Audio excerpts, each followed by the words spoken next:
Hello, world singers. My name is Tyler. And my name is Brooke. And this is Cosmere Conversations.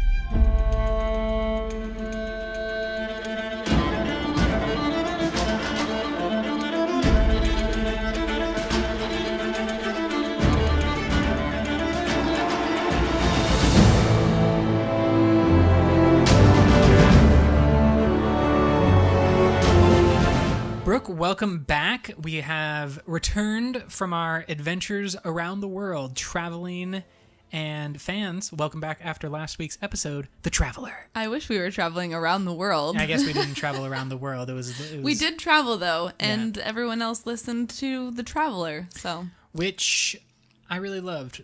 Just re-listening to that story and maybe our excellent presentation of the story. Yeah, if you own like an audiobook company and you want to hire us, please feel free to get in contact. Yeah, if you want to hire Brooke. I know that she's the better one of the two, but yeah, you could definitely hire both of us. This week, we are doing a couple of things. We are going to go over round 2 and 3 from the Cosmere cage match, looking at many of our favorite fights. Because we have 2 rounds to get through, we are going to jump between rounds and kind of follow characters until their natural conclusion. So for those of you following along at home, we're not just going to go straight in order, finishing all of round 2 and then moving on and finishing all of round 3. We are instead going to talk about the round 2 fights, then move in, talk about the round 3 fights until we have like one winner set up. Hope that makes sense for everyone, because that's what we're about to do. Yep. Brooke's in. She's on top of it. She's ready to go. Awake from the nap. Here we go. Round 2 fight between Kelsier and Vin. This was on my watch list from last time. It's a book fight. Well, yeah. not really necessarily a real book fight, but like we've definitely seen Kelsier and Vin together. Training, fighting side by side. True. Like these 2 characters are very familiar with each other, and there are 2 Mistborns. So power-wise, pretty powerful. They're definitely very powerful, and also their powers are similar, and they're aware of each other's powers. So a very interesting fight between the survivor and the hero of ages, but not. Psych! I was gonna say the God Killer. What other nicknames did she go by? The Little Knife or something like that. She like King's Knife or something like that. She's always used as like Ellen's assassin. Yeah. But we have these 2 friends, mentor versus mentee, going up against each other. What do you think, Brooke? I think I said that Vin would win this fight because I think Kelsier is very powerful, but Vin has that same kind of like determined, scrappy fighter mentality that Kelsier does, but I think she is a little bit more resourceful, a little bit more innovative, and possibly stronger. Yeah, it's interesting because many times in the Scadrial universe, it is remarked that powers are often associated with size. I think specifically when they're talking about like pewter arms, like if normally if you give a small person is able to burn pewter and a large, the rock size person is able to burn pewter, simply because of the size difference, the bigger person will be stronger at the end of the day, even though they're both burning pewter. But Vin is always weirdly strong, weirdly powerful. Yeah. And even though she is very, very tiny, she's often able to match wits or match strengths with more powerful individuals. I think some of our fans pointed out the real details of this fight when they said, quote, "Very hard. Vin is the stronger Allomancer, and she's better trained in all the metals except maybe iron and steel. Both sides are very powerful, and the outcome depends heavily on luck. I think Kelsier would win. He has more training in fighting Allomancers. Vin fought with Zane, but she mostly lost to him, and she often won because of tricks like ATM, which we're discounting for this fight." Kelsier fought an Inquisitor and won, and Vin, they said, only wins when she has the power of preservation. I think that's a little bit harsh on Vin as a fighter, saying she only was winning with the power of preservation. I think what is most important is to actually go into secret history, because that's when Kelsier, as a cognitive shadow, had the opportunity to watch Vin fight. I think it was something like a dozen Inquisitors. Kelsier's like in the background checking that out. And even he remarks that watching her, it was clear that she had vastly surpassed him in skill.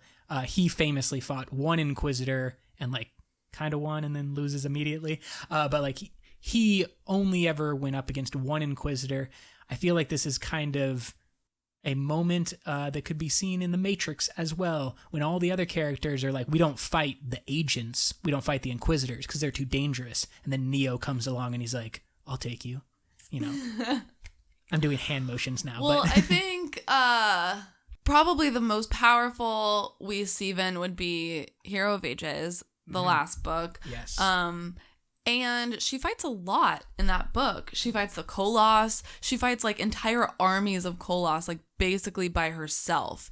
But those are some of the battles that are not described in as detailed descriptions as other fights. So I think that might be why this person is maybe discounting Vin's fighting abilities. Yeah, in the later battle, there's a lot more war going on and maybe less like individual one-on-one battles. Yeah, but the fact that she's able to like fight Koloss armies. And pretty handily, the fans did give this fight to Vin. So we're going to move Vin on to the next round. And now we're going to find her competitor in the round 2 matchup, Eshonai v. Shallan. Nice. All right, this is a pretty good fight, I think. Two people from the same world, but have never met or definitely never fought each other. Definitely never met, yeah. So we have Eshonai in her shard plate. We always say in war form rather than storm form. And Shallan, end of Oathbringer Book 3, very, very powerful, possibly 4th ideal. Yep. What do you think about this fight? I think Eshonai probably wins this fight. And I say that because for me personally, I'm not 100% sure that Shallan has shard plate yet. Which is fair. So it's also fair to say like she can't manifest it on her own will. Yeah, for sure. So for me, I'm not saying that Shallan has shard plate in this fight. It's kind of Night Radiant, healing and illusions versus a very capable warrior. And I'm thinking because Eshonai as a listener has that bond with Spren and hearing the rhythms and stuff. Yeah, I'm wondering if that would maybe give her some extra ability to like either see through Shallan's illusions or like know where pattern is. I think that's a very good question just in general about like, are the listeners, because of their connection to kind of the music Spren and what we know about the waveform theory or the sound theory, are they listeners able to see through Shallan's illusions? It's a good question. We obviously don't have maybe not completely. Yeah, but kind of sense them in some way. Yeah. Yeah, I do think that's interesting because remember, a Lightweaver's main surge is actually the ability to manipulate waveforms, not just light, even though the name makes it seem like it's all waveforms. And listeners are pretty good at hearing those waveforms, so maybe that could give us some hints. True. The fans definitely were favoring Eshonai in this matchup, and they make a couple of good points. One person said, quote, I think Shallan has the potential to be the most powerful in all of Stormlight, mixing illusions with soul casting like she did in the last battle of Oathbringer is pretty insane. However, she's just scratched the surface of her power, whereas Eshonai was an experienced soldier and warrior. I believe that the real thing that is going to be difficult for Shallan to deal with is some type of closing the distance very quickly. You know, who cares if you throw up 1,000 illusions? because Eshonai is just going to charge through those, and then once it's close combat fighting, Shallan gets destroyed by Eshonai. Yeah, definitely. And Eshonai, like you said, is such an experienced fighter. It would seem weird for Eshonai to fall for any basic type of illusions, so Shallan really has to bring like her A game, and I don't even know if her A game is enough to slow Eshonai down. Yeah. So Eshonai moves on to the next round, and now we go back and do the matchup between Vin and Eshonai, so we can see who is our final winner. So now we're doing the round 3 matchup, Vin v Eshonai. What do you think? Man, this is a tough one. I think this is a pretty good fight. I think Vin probably wins this. What do you think? It is certainly one of the most, I think, kind of like significant battle types that we can see in a cross Cosmere event. A full Mistborn, which technically doesn't even exist anymore in the Cosmere, like in the timeline, against a individual from Rashar in full plate with blade and in war form. Like, this is a physically superior. Eshonai is physically superior to Vin. Then you put on plate. Does that make her kind of equal to Vin with pewter? I kind of think like that's a fair lineup to say, like, I feel like Eshonai would be stronger than Vin with pewter shard plate. Okay, I can agree with that in shard plate. I would think that like Vin with pewter is probably a little bit better than just a standard war form Parshendir listener. But when you throw on the plate, definitely there's nothing that's going to easily break the plate that Vin can throw out. Yeah, so Vin's going to have to be really agile and really use her push and pull. And luckily, she's very good at that. So we hypothesized in Wax vs. Adolin round 1 fight about how more mobile characters have a pretty big advantage. And Vin is definitely the more mobile and agile character in this fight. So Vin would have to like stay out of range of the shard blade. Yes, absolutely. And somehow like tackle Eshonai from behind or something? Well, I think there's a couple of moves that you can do. Because Vin doesn't fight with any weapons. The only thing she might use is daggers, but those aren't going to help against a shard blade unless you can get in real close and just go straight for the eye stab. Yeah.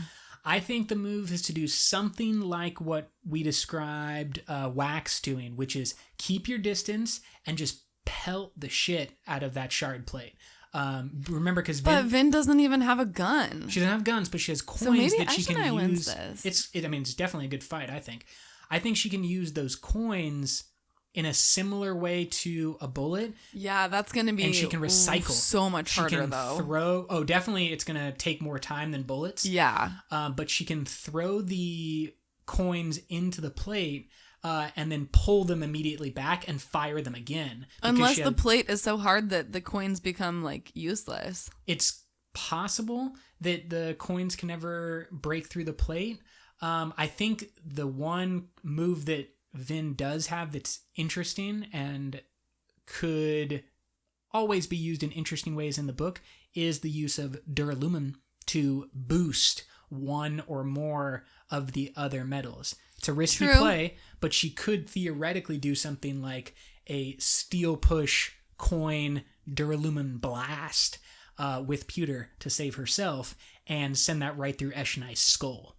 I think, I'm just one person, but I think that the force that Vin could throw out is powerful enough to break through shard plate. That's just my Man, I don't know. I feel like as we're talking about this, I'm like changing my mind. You're thinking Eshonai. I mean, because Eshonai is not completely limited in mobility. It's not like she's sitting there like Shallan just waiting for the battle to get close. Eshonai can take, not to the sky, but she can definitely like cover some distance pretty quickly. Right, because like we talked about last time, she has the sort of jumping, like super jump ability. Yeah, basically. The double jump. Everybody knows you jump into the air once and then you jump again and you just push off the air. That's how it works in double jump land. One of the fans said this, quote, Vin's greater mobility would allow her to keep a safe distance and pepper Eshonai with coins until her plate broke. If she needed, she could recycle the coins by using iron to pull them back towards her. Once Eshonai's plate is gone, single coin to the head would be enough to put her down. End quote. It's possible. I think that's a good strategy and a good tactic. Yeah, I just don't know if I buy that wins Vin the round. The real problem for me, though, is anytime Vin gets close to that shard blade, she has no healing powers like other people we've seen.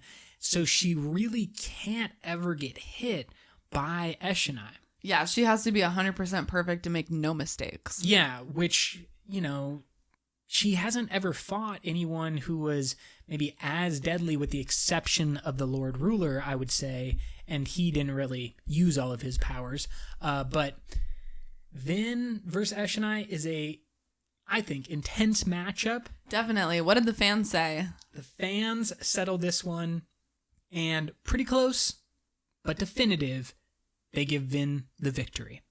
All right, well, gotta go with the fans. The votes have spoken. Yeah, the votes will take it, and we don't always agree with the votes, but we gotta respect the fan wishes. The popular vote may not rule the country, but it certainly rules us here. This is one place that you can be sure that your vote counts. The next fight we have is Wax versus Renarin. Wax is just going through the Colon bros, just one after the other. Get out of here, Wax. Now, I'm still bitter about Adolin. I know. Adolin goes down. Wax victory in round 1. Now in round 2, Wax faces the ultimate Cosmere healer, Renarin. Yeah, I think Renarin wins this one. You're thinking that Renarin does what Renarin can do. Yeah. Let's take all the blows possible. Yeah, because if he can use his regenerative powers, nothing Wax can do is going to take him out. And then Renarin has a shard blade, so bye Wax. Exactly. Peace out. I think that Wax's best move would possibly be to get in somewhat close and try to use the shotgun blast, the super shotgun, to take off Renarin's head. Very graphic, but that's the only way to conceivably kill a super healer is to remove but he their can't head. get that close without Renarin hitting him with a shard blade. I agree with the big problem Bye Wax. of the fight. However, that's what I see as the most likely chance of victory is you have to remove Renarin's head or sever his spine in some way, but Wax can really only do that with a gun. So it's not. Yeah, and again, he would have to use the gun to get through shard plate. No shard plate for Renarin. If Renarin has shard plate, then he doesn't have healing powers. Oh, good point. Yeah, so you can pick if you think he's better in shard plate, but I was saying Renarin as a Knight Radiant, but with no shard plate. I mean, I guess if he can heal anything, then he doesn't really need the shard plate for this. He can definitely heal a lot. We should probably, in my view, keep him in a power level that's at or just below Miles' 100's lives. I think that's a pretty good comparison to Renarin's abilities. No, he would be better than Miles. I don't think Miles could survive a Thunderclass stomp because he wouldn't be able to tap his metal mines fast enough. It's completely possible, but remember Miles also had metal mines inside of him and he has compounding. Just saying. I agree. I think that all I'm saying is Renarin he does have an upper limit somewhere. One of our fans said this, quote, Wax is simply a more capable fighter. Renarin probably has better powers, but to use the Super Smash Brothers analogy, Wax has a better player holding the controller.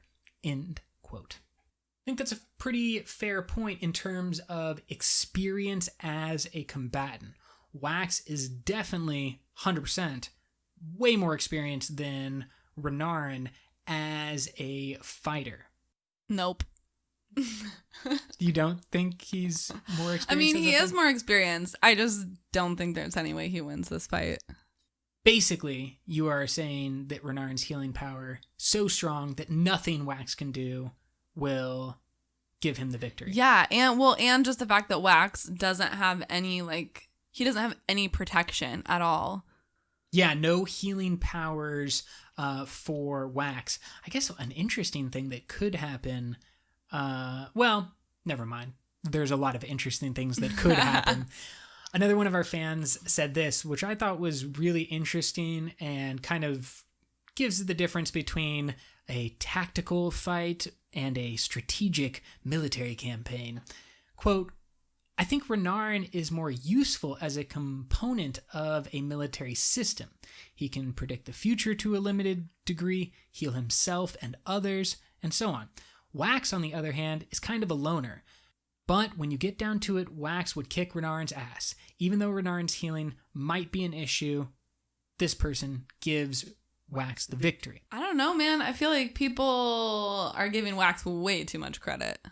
I think that there's a huge difficulty in overcoming the healing that people aren't really taking into account. Yeah. Thunderclass stomp, guys. But, I mean, I will at least say, to be fair, Thunderclass Stomp also came in a moment of extra power. Unity. Definitely he's very capable and he's an incredible healer, but maybe not able to like do it as easily as we saw in that moment. Fair. Just to like try to be fair, like yeah. Stormlight is obviously something that can run out, and so does a couple of shots from the gun wear out the Stormlight to then win a shot to the head. It would basically be like Renarin just like runs out of healing. Yeah, but then Shardblade. That's definitely true if Wax has to get close. Wax getting close is not a good move, in my opinion, in this fight. The fans believe in the fighting skills and experience as well as the mobility of Mr. Wax, and he is going to move on to the next round. Let's get him a combatant. When we look at the round 2 matchup, Caledon versus Dalinar. Man, such an intense fight. This one is one of those fights that everyone probably thinks about because they're always together in the Stormlight Archive, but we hope never ever happens. Yes, please. It would like break all the codes, all God. The promises, everything would fall apart. Oh no, yeah. Just cry 2 forever. Men specifically that are very, very dedicated to their codes of honor and the bonds that they have made. I don't think it would go well if they actually had to fight each other. This one is super interesting. I put Dalinar as the Blackthorn, full plate, full thrill, Shardblade, named Oathbringer, against Caledon, the third ideal Windrunner. Huge matchup. I would love to see this happen. I think that Caledon is going to start with the advantage. I would give him the edge up, and I voted for him because of some of the things we've talked about before. Mobility, as well as his ability now to change Syl into whatever weapon or shield he wants.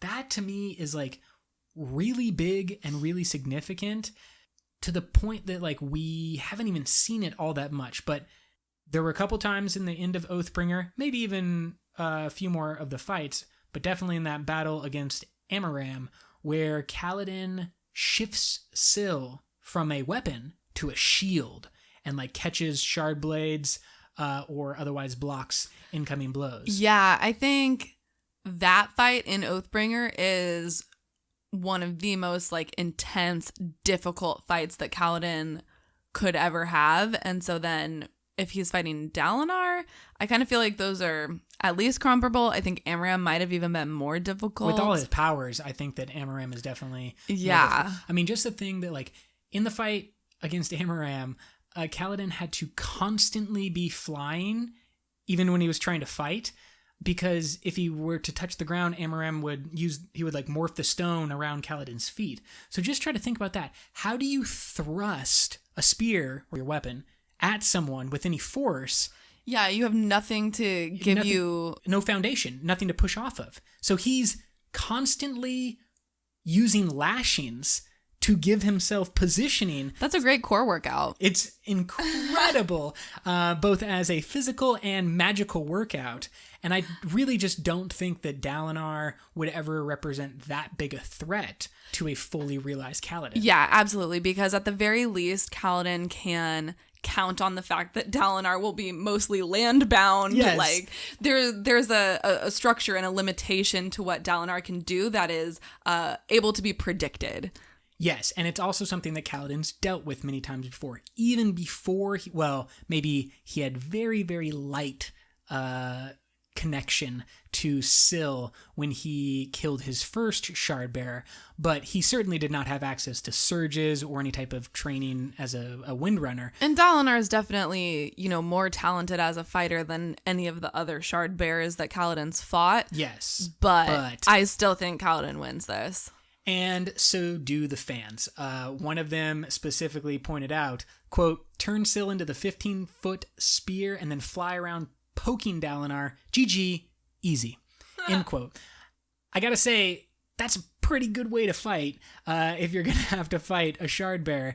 It's just like, what are you gonna do against a 15-foot magical spear and a person wielding it who can fly? It's tough. The fans, heartbreakingly, have decided that Caledon will defeat Dalinar and move on to the next round. Ding ding. Which brings us to the round 3 fight. Personally, I didn't know if we would get to see this fight, but it's one that I am very excited about. It's a good fight, even though I don't think Wax should be here. This is a pretty cool fight. The fight itself is great. So our round 3 matchup places Caledon versus Wax. Two individuals who previously we have said won because of their mobility. Like, Wax always was using mobility against people. This Caledon is like, I feel always like uses mobility. One of the most even fights. Now, I actually think that Wax's twin-born abilities don't give him as significant as an advantage as it may have in other fights against Caledon, because the main thing that Wax had going for him was like his flying ability, the steel pushing, or is it iron pulling? No, he's a steel pusher. Yeah. The steel pushing to give him his height over people was one of the main things that I kept counting on to give him victories.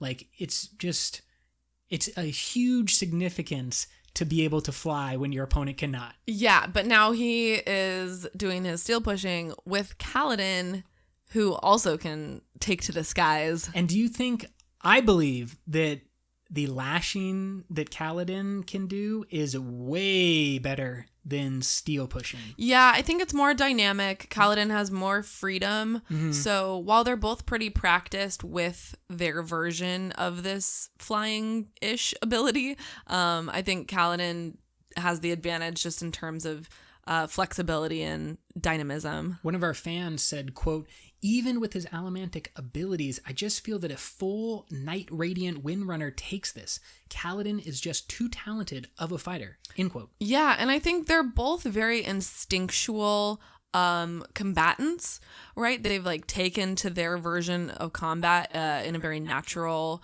way, but I think Wax is used to a different kind of combat. Like, he's kind of used to a sort of guerrilla one-on-one in a city type of thing, whereas Caledon has that war training as well as like one-on-one combat abilities. So I just think he's just more dynamic in this fight. Could you read this quote from one of our fans? Yeah, this is a good one. Quote, Wax finally has to face a foe even more mobile than himself, and that's a kind of enemy that he's never seen before. Even if he does somehow get tagged by a bullet or two, that's nothing that Stormlight can't fix. Meanwhile, there's nothing that Wax can do if Caledon gets in even one hit with his Still Spear. Good call. Good call. Yeah, I feel like the big difference here is we have two people, very experienced, good fighters, mobile, flying, weapons are both awesome, but Caledon has healing and Wax does not. So Caledon can take blows, so either in the short term, if he wants to go like super aggressive and just take the shots and get in close, or over the long term, Caledon's going to have the advantage because of healing. It's also what our fans said. Caledon moves on to our semifinals. Semifinal. First, we go back. We go back to our round 2 matchup that caused probably some of the most strong opinions and disagreements of the entire Cosmere cage match. We had Morassie versus Vasher. Oh, man, I really loved this fight because I thought that this was a very unique fight that I may have never thought of otherwise. And I think that Morassie takes this. I know that's an unpopular opinion, but hear me out. Morassie is uniquely able to fight Vasher because of her speed bubble and the little cube that she has. So I think she throws the cube, traps Vasher in a slow speed bubble. What is he going to do in a slow speed bubble? I think that the weapons that we have coming to this fight, this is a bringing a gun to a sword fight situation. Vasher has no experience with guns whatsoever. I'm sure he's seen bow and arrows and crossbows and that stuff, but certainly nothing as powerful as the pistols that Morassie is going to bring. The question about the time dilation and the bubble, what's it called? Oh, the cube. The cube that Morassie is able to use to implant her powers and then throw the cube like a time grenade is literally the only move that can give her victory. Would you agree to that? Is there anything else you think? Probably. I mean, I think she's a good shot, but not a perfect shot. So if she got super lucky and was able to just get the perfect shot on Vasher, pop him maybe. Right in the eye. Yeah, but I think that's unlikely. So yeah, I think, but that power is not useful in too many other fights, right? So I just think this is a cool fight where Morassie could really shine through, because if she throws the cube, I mean, Vasher is either just going to be awakening very slowly or moving his sword very slowly, and then she can take a shot. And do remember that anytime a bullet enters or exits a speed bubble, it does get thrown off. Yeah, for sure. So it's a bunch of shots she's probably going to throw out and get lucky hitting one. I don't think that it is a good fight for Morassie on the surface, except for that one thing that you just laid out. She has the ability, where almost, not that many other fighters even have this ability, to turn the fight on a dime with her very specific powers. Yeah, in 1 second, she can negate everything that Vasher can do. Yeah, because what we have seen from Vasher is just not of the time period that Morassie is coming from. There's never been an instance when Vasher has to deal with a world where there's guns and where that's something that he has to compete against. I guess he has world hopped, but we don't know that. We've never seen him on Skadron at that time. I think one of the interesting things to keep in mind, though, is just how diverse and capable Vasher is in his backstory. And I think this is what many of the fans pointed out as well, is that Vasher is at minimum a couple 100 years old. He has a bunch of fighting experience, a bunch of investiture knowledge, and he's done really, really creative things like creating the lifeless squirrels to go distract people and to but he would have to bring a squirrel with him to the fight. Oh, he always brings a squirrel to the fight. He's Vasher. I think that he has a lot of kind of experience that is beyond any single lifetime. It's just kind of that stacked, it's almost like compounding. He's basically got compounded experience when it comes to fighting compared to other mortal characters in their normal one lives. Yeah, but if he can't even fight, then none of that does him any good. That is the question, is like, what can Vasher do to counteract the slow bubble grenade that Morassie is going to throw at him? These are some of the things that we've seen him do in the book. Change his pants to be awakened and give him super strong legs that he can both jump very high and catch himself from tall falls. We have seen him use awakening to block projectiles, but definitely never anything like a bullet. And we have seen him as at least at the end of Warbreaker, a revealed, returned with all of the powers and even more of the powers that those beings, so he has a endowed breath from his creator and has a bunch of experience using all of that in a bunch of different ways. For example, don't you have to touch someone to exchange breaths? It's not something you can do without touching them. Isn't that correct? That sounds right to me. I think it has to happen with touching, and if he can get close enough to touch her, there's really no sword fight, or there's really no fighting between Morassie and Vasher if he gets that close. Well, he can't take a breath from her. She doesn't have a breath. Oh no, I'm talking about using his signature move, the way that he beats all of the master combatants. I don't think he could give her a breath either. Well, he has a bunch more than one breath to give her. He has hundreds of breaths to give her. Yeah, but is that even possible? To give breaths across the Cosmere? Yeah. I don't know if it is possible. Obviously, we're just speculating. But I think I think it's definitely possible. He can't give up his endowed breath or he dies. Why don't you think he can give breaths to a person not from, what is it? Nalthis. Because there's a barrier. If she didn't have a breath to begin with, how would she be able to accept a breath?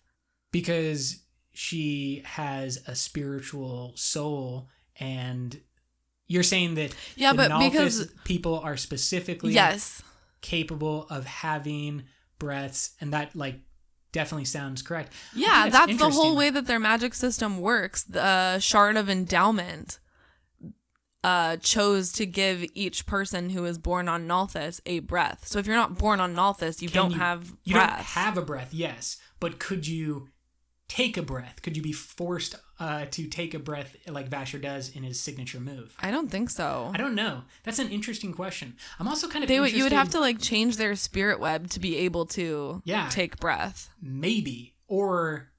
Yep, 100%. It's not 100%. Yep. You're not Brandon Sanderson. Brandon, confirm this for me. Yeah, I know you're a big fan of the pod. Write in. Big fan of the pod. You can find us on Twitter, Brandon, at Cosmere Convo, Reddit, Facebook, we're everywhere. I think that's an interesting question, because now I'm just kind of thinking, is the speed bubble even going to work on Vasher? It's a piece of investiture, right? Yeah, but it's manipulating something external. Definitely it's not manipulating. Yeah, it's definitely manipulating, it's creating a little bubble around time. But I'm saying, Vasher is heavily invested. More even than, normal people that we have seen on schedule. Yeah, but that doesn't mean that he's exempt from space and time. Well, I'm kind of wondering if it does mean that. That's what I'm asking. I think only Hoyde has that. That would be interesting. Can we now So basically, this fight created a bunch of different opinions, both very strong in both directions for Morassie and Vasher. And I think we've just kind of outlined why. Is there's a bunch of question marks around this. How does Vasher deal with guns? How does he deal with the time dilation? What can Awakening really do against a gun and closing the distance quickly? Could Vasher's life sense key him off to what type of misting someone is? I don't know if this is true, but I'm just speculating that what is it about life sense that you are actually seeing? Are you seeing someone's spirit web? Can you see the difference between a Mistborn or just someone from Scadrial and someone from Rashar. That's interesting. Yeah, there's just a bunch of interesting questions. For this fight, our fans have given it to Vasher. Disappointed, guys. You're not thinking creatively enough. Well, the next one is definitely creative. Oh man, this one. Hoyde, the Wonder Kid. I feel like our fans are going to hate us forever for this fight. Versus Miles Hundreds Live. No, we literally had people getting mad. They were like, Hoyde can't hurt anyone. This is freaking bullshit. Basically, they were just very upset. They were like, it has been said very clearly that Hoyde should not be in this fight, and blah, blah, blah, blah, blah. They just go on. Calm down, everyone. Exactly. It's Just a fictional relax. universe. Just have fun. It's a fictional universe, and we're doing fictional crossover fights. Yeah. They're not even canon fights. Just Yeah. calm down. We are compounding the fictionalness of this. No one should be getting mad. It's fine. Everything is made up and the points don't matter. Very good. Hoyde versus Miles. I think this is fascinating. One of our fans said, quote, stalemate? ? Hoyde could endlessly defend himself against Miles' attacks, but can't harm Miles enough to dispatch him.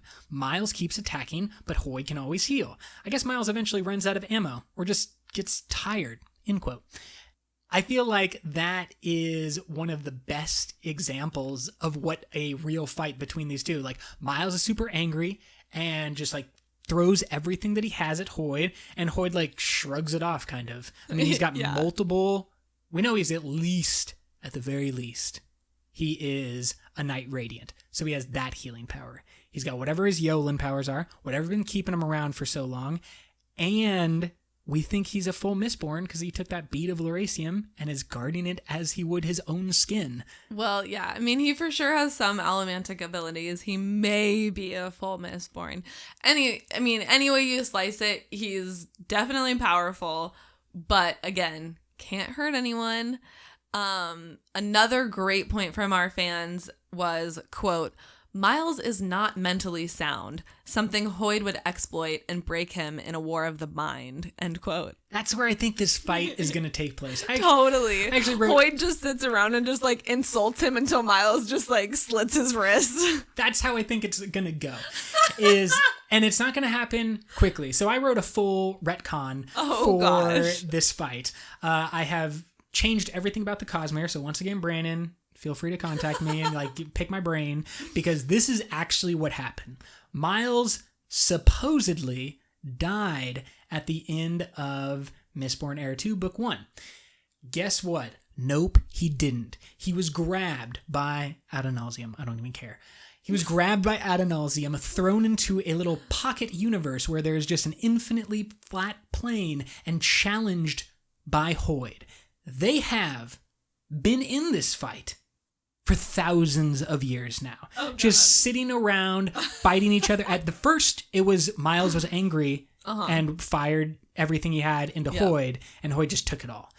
Then Hoyde was like, look, you're kind of stuck here, and you should just give up. And Miles, being all crazy and stuff, is like, I'll never give up. I'll definitely figure out a way out of here. And Hoyde is like, okay, I'm going to go world hop. And Hoyde just world hops away.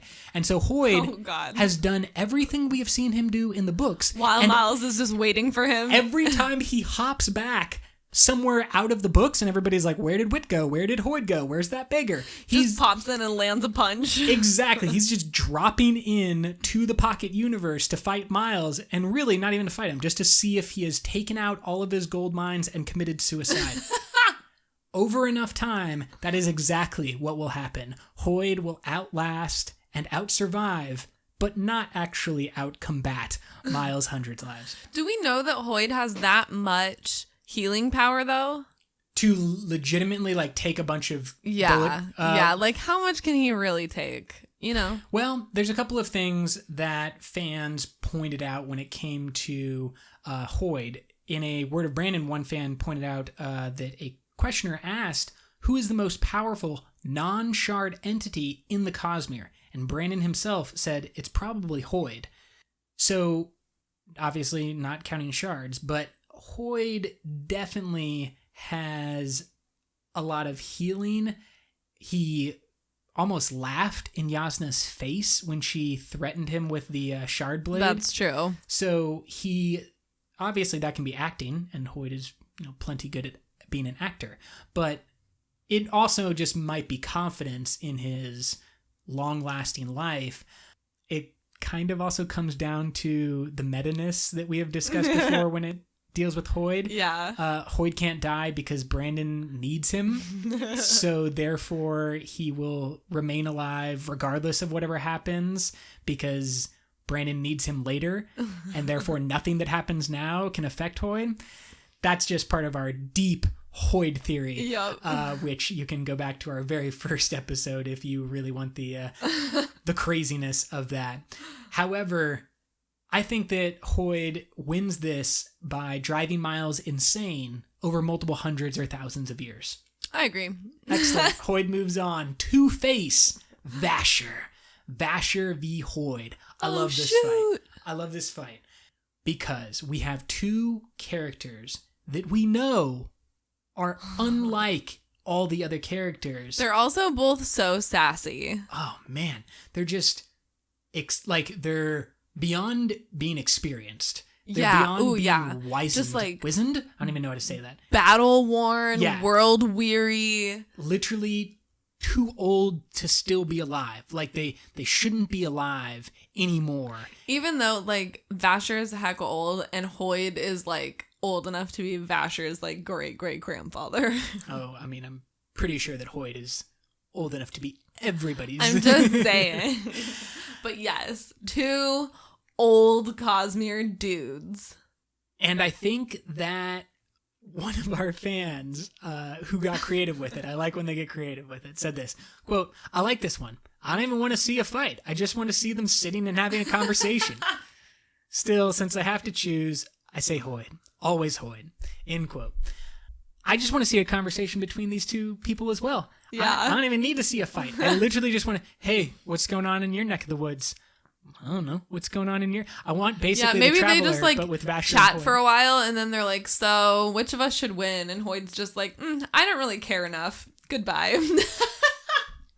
Then he just like steps into a pool and evaporates. Yeah. Hoyde's just like, I'm busy. I'm doing other things. I could absolutely see that for the first round, Hoyde wanted to beat Miles just to annoy Miles. Yeah, just because Miles is annoying. And as soon as Miles is dead, Hoyde is like, all of this is pointless. I'm out. And he leaves. He's like, I had my fun. Now I'm over it. Exactly.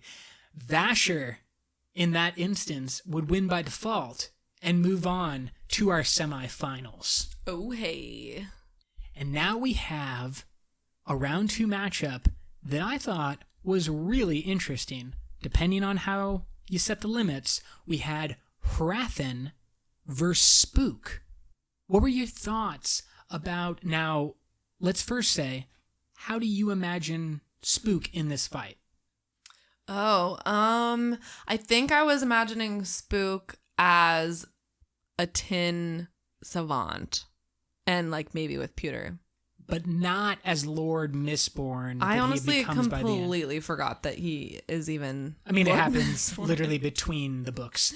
Yeah, so I think I just like wasn't really counting that. Yeah, we said that if you had to get your spirit web rewoven by a god, that did not count in this particular fight. So Spook is a tin savant and a pewter enhanced through hemalurgy. Yeah, right?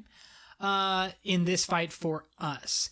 But he's going up against Wrathen, who is one of the more experienced fighters we have seen. He's one of these people who's super old. Maybe not super old, but like in his 40s. In the grand scheme, not that old. Yeah, that's fair.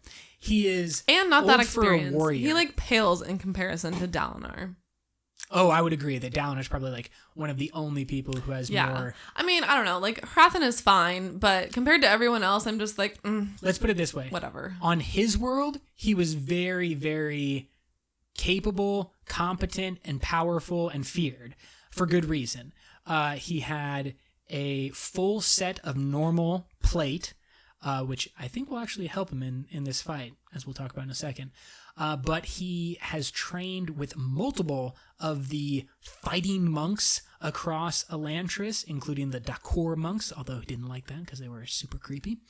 However, he has one curse from the Dakor monks, and that is a forearm that is near indestructible. Oh, yeah, because isn't he, like, he's going to become a Dakor, but he's, like, not strong enough or, like, not evil enough. And they're like, you're too much of, like, a nice little boy. You can leave. I think even though he wasn't a super nice person, compared to the Dakor monks, he did not want to complete their upper level training because it all revolved around human sacrifice, and that was, like, a step too far for him.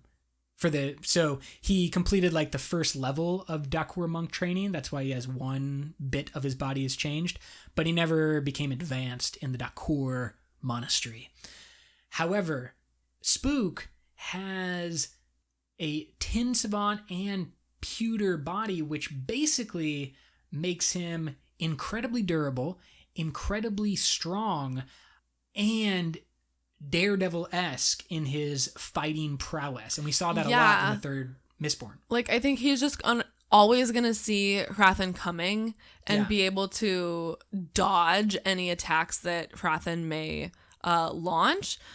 I mean, I guess I'm not sure what attack Spook would be able to get in, but I don't see him getting injured by Wrathen. That is a good point. What are Spook's offensive abilities? Now, we've seen him use different weapons, but his main weapons at the end of book 3 were the dual canes that he would use as part of his disguise as a blind man. He also, he couldn't just be walking around with a giant sword or anything like that. So he had these dual canes. That isn't going to do much against anything else other than what Wrathen brings to the table, because Wrathen fights mainly hand-to-hand combat. So these two are actually like well suited, because a shard blade would just like snap through those canes. But I think that Wrathen is going to really underestimate his opponent. For sure. And I think that will probably be his downfall, because what you said of always being aware because of the tin enhanced, I think that's really, really powerful in a kind of traditional fight where you can sense the micro tensions and relaxations of a person's body. So you can see like when they're shifting their weight to make an attack or something like that. You're you can able feel to their anticipate breath. everything. Yeah, you can hear their heart beating, and like it's an ability that's very difficult to see with your eyes, but almost impossible to like fight against. So I don't know if Wrathen's going to have the ability to outlast someone like a tin and pewter burning Spook. Agreed.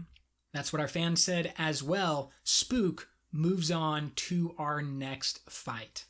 Woohoo. Then is our second to last fight. We have Wayne versus Zeth. Character-wise, I love this matchup. I want these two to meet. I want them to be... Oh my gosh.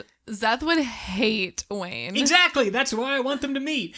I want Zeth and Wayne to interact all the time. I want them to have little side stories like he did with Lift. And I want them to be like going out on adventures into Westworld. Just Wayne and Zeth. But that's not what's going to happen. Instead, they are combatants, they are fighting, and we have a couple of interesting magic users here, investiture users. Wayne with his speed bubbles, this time the reverse of Morassie's, allowing you to move up very quickly when you're inside the speed bubble. Wayne is definitely an experienced combatant and fighter, and he has the Goldmind ability to heal. Even heal shard blades, although not to the same extent as other healers in the Cosmere. What do you think about this one? I think Zeth wins this one. I just think Wayne is kind of a Hoyde character where he just like doesn't really like hurting people. He only has the dueling canes, which are not going to do much against a shard blade. I think as we've discussed before. So even though he can heal, I think based on what we see in the books, healing from something as significant as a shard blade wound is pretty much going to drain most of his healing power. So I think it's not too long before Zeth's able to take him out. Yeah, and it also is bad for Wayne because Wayne's strategy unlike Wax. Wax is like keep your distance until you can like see what's going and then make a big move. Wayne is all about causing confusion by getting up close to someone, popping the speed bubble around like the two of them or three of them, fighting people individually in close combat, and then popping out and running away. That strategy is going to go very, very poorly against someone who can manipulate gravity, who can attach Wayne to the ground or send him flying into the air. And as you said, Wayne has no ability to defend or really hurt Zeth in any specific way. So, unfortunately, one of our fans said this: Zeth just taps Wayne, sends him flying up into the air, and then as Wayne falls, Zeth slices him with the shard blade. Sorry, Wayne, you go down. Aw, bye, Wayne. Leaving our final fight in round 3, we have Spook versus Zeth. Oh, dang. What are your thoughts? Spook versus Zeth. Man, I think Zeth's gotta win this.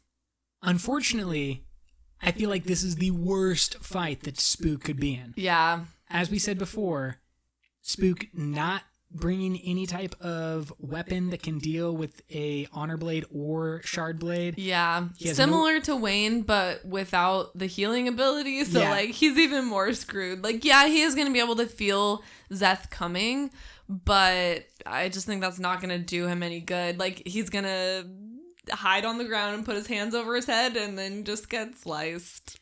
And one of our fans said this. I thought this was really interesting and a good understanding of how this fight would work. They said, quote, being a tin savant is normally a good way to be able to dodge and move around a less aware foe. It's going to be the opposite of helpful when the assassin in white lashes you to the ceiling and the back wall simultaneously and your hypersensitive inner ear starts going crazy. Just one touch from Zeth and Spook is going to be upside down in the corner puking on himself, and then comes the shard blade. I think that is a really good point. Yeah, that's a great description. We saw multiple times Spook be overwhelmed by stimuli, and I think obviously he kind of overcomes that and gets good at dealing with that. But it's never going to go away completely. It's still his weakness, and we've never seen him have to deal with anything like the motion sickness that would be caused by multiple lashings. Yeah. Zeth handedly takes this fight, moving him on to the semifinals. Let's look at those semifinals in detail. Let's look at our semifinal fights. Okay, so semifinal fights. We have Vin versus Caledon. Mistborn versus Knight Radiant. Wow. That's another really great fight. I love that matchup. It is kind of the one that you could initially imagine happening because the main character from Mistborn, main character from Stormlight. Totally. Definitely put them together. And here it is happening right before us, Vin versus Caledon. And then on the other side, we have Vasher versus Zeth. Very, very interesting. Another super interesting fight. Fans love themselves some Vasher. Do you think he can do anything against Zeth? It's likely that Vasher has trained multiple combatants that have either fought and beat Zeth or at least fought and dealt with Zeth. I always wonder that. Like, we didn't see this fight, but I kind of wish it had happened. What would it be? Just like Vasher versus Adolin. You know, master against... master against trainee. pupil. Yes, exactly. Have one of those Obi-Wan Kenobi versus Anakin moments, kind of. Yeah, but if they're not confined to the Roshar rules, then Vasher can bring Awakening in and Adolin would just be like, what the? Yeah. Although maybe Adolin is adapted now to so much magic users that he maybe. I would still say that so like now I'm very interested in this whole like how does Vasher fight and like what powers can he bring to the world, and can people take the breaths from Vasher? Can he give them? I'm super interested about that fight. Fans, I would love to know what you think specifically. Can Vasher, in any of his fights, but can he transfer breath to someone not from Nalthis? Yeah, could he use that signature breath move? I don't think so, but let us know what you think. Let us know what you think when it comes to the fight between Vin and Caledon and Vasher and Zeth. We will Voting is now open. Voting is open today, Tuesday. Now, what we are going to do for this last week, we haven't been giving everybody a week to vote on each of these rounds. But because the last semifinals and final fight is only going to be 3 matchups, we want to talk about all those matchups in our next podcast. So we are going to say voting is open today for round 4, the semifinals. It will be open until Thursday night. And on Friday morning, the final fight will open up for voting. You can always find our voting stuff and all the pages and whatnot on Twitter, Facebook, and Reddit at Cosmere Convo. Find us, talk to us, vote on stuff. We love it. Thanks, guys. Until next time, life before death, Strength before weakness. journey before destination.